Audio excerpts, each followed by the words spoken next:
നമസ്കാരം. ഏറ്റവും ദുഃഖകരമായ ഒരു വാർത്തയാണ് നമ്മൾ കഴിഞ്ഞ ദിവസം കേട്ടത്. ഏണസ്റ്റ് ആൻഡ് യങ് എന്ന കമ്പനിയിൽ ജോലി ചെയ്തിരുന്ന അന്ന സെബാസ്റ്റ്യൻ എന്ന കൊച്ചി സ്വദേശിനിയായിട്ടുള്ള പെൺകുട്ടിയുടെ ഒരു മരണ വാർത്ത നമ്മളെല്ലാം ഞെട്ടിപ്പിക്കുന്നതും അതുപോലെ തന്നെ നമ്മളെ വളരെ ദുഃഖത്തിൽ ആഴ്ത്തുന്നതുമായിട്ടുള്ള ഒരു കാര്യമാണ്.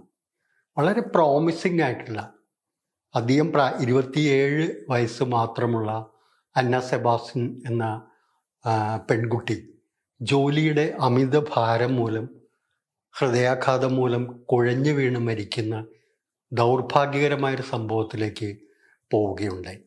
ഇത് സാമൂഹ്യ മാധ്യമങ്ങളിൽ അടക്കം വളരെ ശ്രദ്ധേയമായ ഒരു വിഷയമായി മാറി. രാജ്യം ഇത് ചർച്ച ചെയ്യുന്ന ഒരു കാര്യത്തിലേക്ക് പോവുകയാണ്. ഇത് നമ്മെ ഓർമ്മപ്പെടുത്തുന്ന ഒട്ടേറെ കാര്യങ്ങളുണ്ട്. ഇന്നത്തെ കോർപ്പറേറ്റ് ലോകം, കോർപ്പറേറ്റ് കമ്പനികൾ എങ്ങോട്ടാണ് പോകുന്നത്? അവർ എന്താണ് ലക്ഷ്യം വയ്ക്കുന്നത്?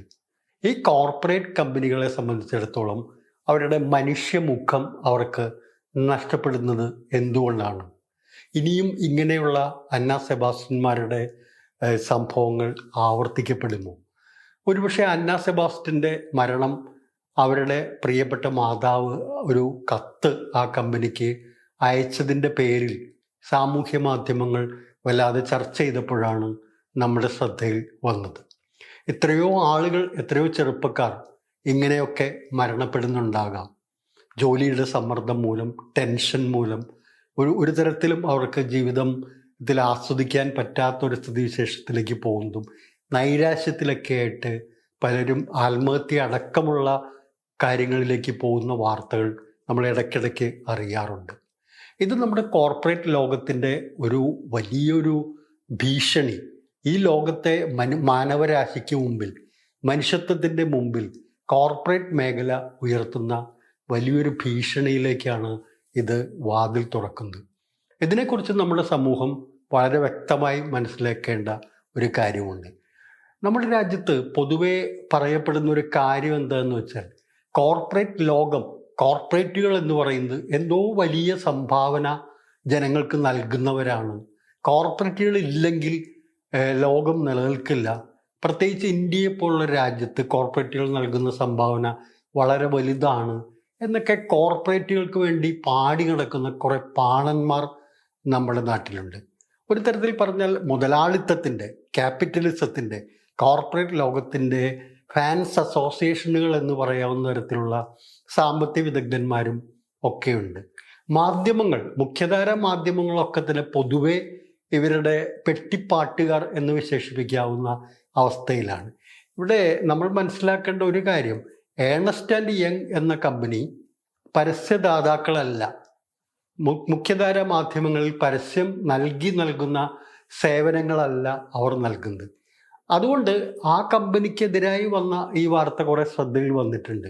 എന്നാൽ മുഖ്യധാര മാധ്യമങ്ങൾക്ക് പരസ്യം നൽകുന്ന കമ്പനികളിലാണ് ഇത് സംഭവിച്ചതെങ്കിലോ തീർച്ചയായിട്ടും ഈ മുഖ്യധാര മാധ്യമങ്ങൾ അത് മൂടി വയ്ക്കുന്നതിന് ശ്രദ്ധാലുക്കളായിരിക്കും എന്ന കാര്യത്തിൽ ഒരു സംശയവും വേണ്ട. ആ ഒരു രീതിയിലേക്ക് ലോകം ഇന്ന് മാറിയിരിക്കുകയാണ്. അമിതമായ ലാഭത്തിന് വേണ്ടിയിട്ടുള്ള, പണം കുന്നുകൂട്ടുന്നതിന് വേണ്ടി മാത്രമുള്ള ഒരു ത്വരയിലേക്ക് പോവുകയാണ്. ഒരുപക്ഷെ നമ്മുടെ സമൂഹം ഒരു പരിധിവരെ എലോൺ മസ്കിനെയും വാറൻ ബുഫറ്റിനെയും അതുപോലെ തന്നെ നമ്മുടെ അംബാനിയെയും അദാനിയെയും പോലുള്ള ആളുകളെ ആരാധിക്കുന്ന, അവരുടെ ഫാൻസ് അസോസിയേഷനുകളായി മാറുന്ന, അങ്ങനെ പണമുണ്ടാക്കുന്നവരെ പ്രകീർത്തിക്കുന്ന ഒരു രീതിയിലേക്ക് നമ്മുടെ സമൂഹം പോകെ പോവുകയാണ്. ഇതെല്ലാം കാണിക്കുന്നത് അമിതമായ രീതിയിൽ ലാഭം കൊന്നുകൂട്ടുക എന്നുള്ളത് മാത്രമാണ്. ഇപ്പോൾ കഴിഞ്ഞ ദിവസം ഓക്സ്ഫാം നടത്തിയ ഒരു പഠനത്തിൻ്റെ റിപ്പോർട്ട് പുറത്തു വന്നിരിക്കുന്നതിൽ പറയുന്നത്, കഴിഞ്ഞ 2 വർഷത്തിനിടയിൽ മാത്രം ലോകത്തിലെ 1% വരുന്ന അതിസമ്പന്നരുടെ സമ്പത്തിൽ 48% വളർച്ചയുണ്ടായി എന്നാണ്. അപ്പോൾ അവരിങ്ങനെ സമ്പത്ത് കൊന്നുകൂട്ടുകയാണ്. ഈ സമ്പത്ത് കൊന്നുകൂട്ടുന്നതിൻ്റെ പ്രധാന കാരണം എന്ന് പറയുന്നത് മനുഷ്യൻ്റെ അധ്വാനശേഷിയെ ചൂഷണം ചെയ്തുകൊണ്ട് തന്നെയാണ്. അധ്വാനത്തെ ചൂഷണം ചെയ്ത് കിട്ടുന്നതാണ് ലാഭം. ഇത് 150 വർഷങ്ങൾക്ക് മുമ്പ് കാൾ മാർക്സും ഫ്രെഡറിക് എംഗൽസും പറഞ്ഞു വെച്ചതാണ്. എന്താണ് ലാഭം എന്ന് പറയുന്നത്? എങ്ങനെയാണ് മൂലധന ശക്തികൾ അതിസമ്പന്നതയിലേക്ക് നീങ്ങുന്നത്? ചൂഷണത്തിലൂടെയാണ്. ആ ചൂഷണം എന്ന് പറയുന്നത് മനുഷ്യൻ്റെ അധ്വാനത്തെ ചൂഷണം ചെയ്തുകൊണ്ടാണ് ലാഭം കുന്നുകൂടുന്നത്.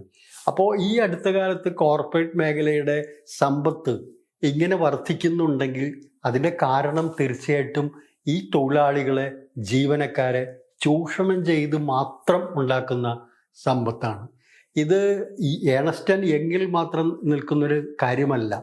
ബാങ്കിങ് മേഖല, ബാങ്കിങ് സ്ഥാപനങ്ങൾ ഉൾപ്പെടെ ഉള്ള പ്രൈവറ്റ് സെക്ടറിലെ മിക്കവാറും എല്ലാ മേഖലകളിലും ഈ വർക്ക് പ്രഷർ പാവപ്പെട്ട ചെറുപ്പക്കാർ ഇന്ന് അനുഭവിക്കുകയാണ്. നിസ്സാരമായ തുക കൊടുത്തുകൊണ്ട് കോൺട്രാക്റ്റ് വ്യവസ്ഥയിലും യാതൊരു വിധത്തിലുള്ള തൊഴിലിൻ്റെ ഉറപ്പുകളുമില്ലാതെ എപ്പോൾ വേണമെങ്കിലും ഏത് നിമിഷവും അവരെ പറഞ്ഞുവിടാവുന്ന നിലയിലേക്ക് കാര്യങ്ങൾ പോകുമ്പോൾ വല്ലാത്ത സമ്മർദ്ദത്തിന് ഇന്നത്തെ പാവം ചെറുപ്പക്കാർ അടിമപ്പെടുകയാണ്. അവരെ ഒരുപക്ഷെ അടിമ ഉടമ വ്യവസ്ഥയിൽ, സ്ലേവ് സിസ്റ്റത്തിൽ നിലനിന്നിരുന്നതിനേക്കാൾ വളരെ ദയനീയമായൊരു സാഹചര്യത്തിൽ ഇന്നത്തെ കോർപ്പറേറ്റ് ലോകത്ത് അവർക്ക് ജോലി ചെയ്യേണ്ട സ്ഥിതിവിശേഷം ഉണ്ടായിരിക്കുകയാണ്. ഇത്തരം ദുരന്തം ലോകത്ത് ഇനിയും ആവർത്തിക്കില്ല എന്ന് നമുക്ക് പറയാൻ കഴിയില്ല. ആ രീതിയിലേക്കാണ് ലോകം ഇന്ന് പോയിക്കൊണ്ടിരിക്കുന്നത്. ഏതു വിധത്തിലും പണമുണ്ടാക്കുക. 90കളുടെ തുടക്കത്തിലൊക്കെ EMS പോലുള്ള മഹാന്മാരായ ആളുകൾ പറഞ്ഞിട്ടുണ്ട്, പണം ഏതു വിധേനയിലും ഉണ്ടാക്കാൻ ഉള്ളൊരു രീതിയിലേക്ക് സമൂഹം ജനങ്ങളെ ചിന്തിപ്പിക്കുന്നു. അത് വല്ലാത്തൊരു ദുര്യോഗത്തിലേക്ക്, ഒരു ദുരന്തത്തിലേക്ക് ഇന്ന് സമൂഹത്തെ നയിക്കുകയാണ്. മനുഷ്യമുഖം എന്ന് പറയുന്നത് കോർപ്പറേറ്റുകൾക്ക് ഇല്ല എന്നുള്ളതൊരു വസ്തുതയാണ്. അതിൽ ഒരു സംശയവും നമുക്ക് വേണ്ട. അതുകൊണ്ട് കോർപ്പറേറ്റ് ലോകത്തെ ജോലികൾ, ഇവർ പറയുന്നത് എന്താ, ഞങ്ങൾ ലക്ഷക്കണക്കിന് ആളുകൾക്ക് ജോലി കൊടുക്കുന്നു. എന്ത് ജോലിയാണ് ഇവർ നൽകുന്നത്? എന്ത് ഗുണമേന്മ ജോലിക്കുണ്ട്? അവർ കൊടുക്കുന്ന ശമ്പളം എന്ന് പറയുന്നത് യഥാർത്ഥത്തിൽ അർഹതപ്പെട്ടിട്ടുള്ള ശമ്പളമാണോ? ആവശ്യമായ ശമ്പളം ജീവനക്കാർക്ക് നൽകുന്നുണ്ടോ? ആവശ്യമായ തൊഴിൽ സാഹചര്യങ്ങൾ അവർക്കുണ്ടോ? അവർക്ക് മര്യാദയ്ക്ക് ഉറങ്ങാൻ കഴിയുന്നുണ്ടോ?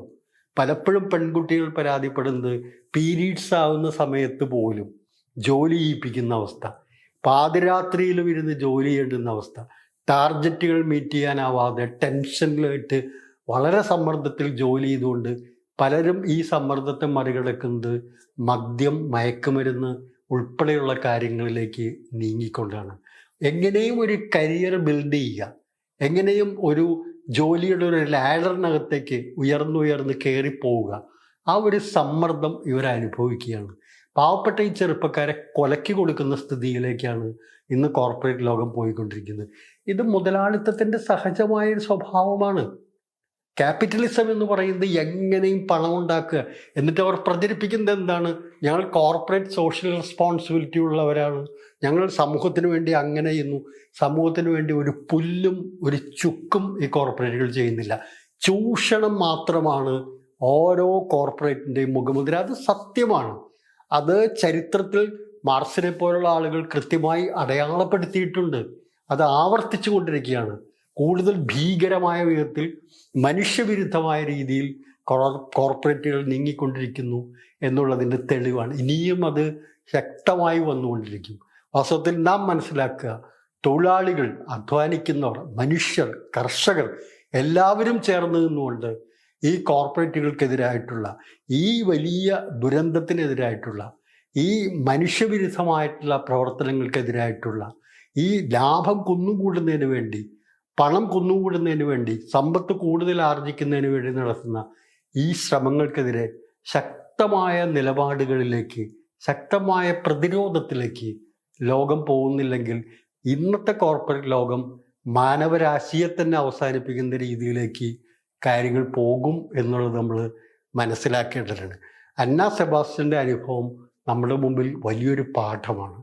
ഒരിക്കലും ഇനി ഒരു അന്ന സെബാസ്റ്റ്യൻ്റെ അനുഭവം ആർക്കും ഉണ്ടാകാതിരിക്കാൻ വേണ്ടി കോർപ്പറേറ്റ് ലോകത്തെ ചെറുത്ത് നിൽക്കേണ്ട ചുമതല, മുതലാളിത്തത്തിൻ്റെ ഭീഷണമായ ശക്തികളെ, ക്യാപിറ്റലിസത്തിൻ്റെ അതിശക്തമായ ലോകത്തെ ഇടപെടലിനെ ചെറുത്ത് നിൽക്കേണ്ട ബാധ്യത മാനവരാശിക്കുണ്ട്. അല്ലെങ്കിൽ നമ്മുടെ തന്നെ മക്കളുടെ നിലനിൽപ്പായിരിക്കും അപകടത്തിലാവുക എന്ന് സൂചിപ്പിക്കാൻ ആഗ്രഹിക്കുകയാണ്. നന്ദി, നമസ്കാരം.